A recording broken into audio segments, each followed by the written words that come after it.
আসসালামু আলাইকুম প্রিয় খামারি বন্ধুগণ, দেশ ও দেশের বাইরে যে যেখান থেকে আমাদের আজকের এই ভিডিও দেখছেন সবাইকে জানাই আন্তরিক সালাম ও শুভেচ্ছা। আজ আমরা আলোচনা করব ও একটি অপারেশন দেখাবো। অনেক সময় আপনারা দেখেছেন ছাগলের পেটে, সামনের পায়ে, পিছনের পায়ে, কানের আশেপাশে বিভিন্ন জায়গায় একটি সুবরের মতো পানি অথবা পুষ আকারে একটি গোল টিউমার মতো হয়। এটি হলে কি করবেন, এটি কেন হয়, এটি হলে কিভাবে অপারেশন করবেন, এই বিষয়ে কথা বলবো।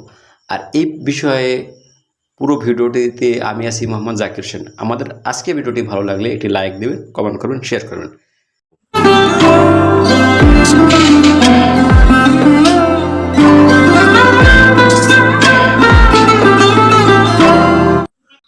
প্রিয় খামারি বন্ধুগণ, যেটি বলছিলাম সুয়ারের মতো অনেক সময় চামড়ার নিচে মাংসের উপরে একটি শক্ত টিউমার আকারের মতো দেখা যায়। এটি হাত দিলে শক্ত মনে হয় এবং নড়াচড়া করে। এটি এক ধরনের সিস্ট হয় ও টিউমার হয়। এটি সাধারণত যে সিস্টগুলো ফিতে কিমড়ের কারণে হয়ে থাকে।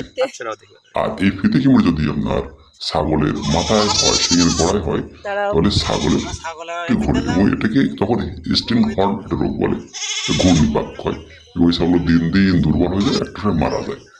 আর এটি মাথার নিচে ছাড়া অন্য জায়গায়, বিশেষ করে কানে, সামনের পায়ে, পিছুর পায়ে, বিভিন্ন চামড়া, এটি হলে আপনি কি করবেন? আপনি দুইটা কাজ করতে পারেন। একটি হলো ওইখানে একটা সুচ ফুটায় আপনি আগে দেখবেন ওটা পানি আছে কিনা, যদি পানি হয় তাহলে সিস্ট, আর যদি ঘন পুজ আসে তার মনে করবেন সিস্ট হলে কি করবেন? আপনি ওই জায়গাটাকে পরিষ্কার করে সুচ মেরে ওই জায়গাটায় সুচ দিয়ে আপনি ওই জায়গাটা শনাক্ত করে ওখান থেকে চামড়া অল্প অল্প করে কেটে আপনি ওই যে পানির থলিটা ওটা বাইর করে দেবেন। তাহলে আস্তে আস্তে আপনার ছাগল পরিপূর্ণ সুস্থ হয়ে যাবে এবং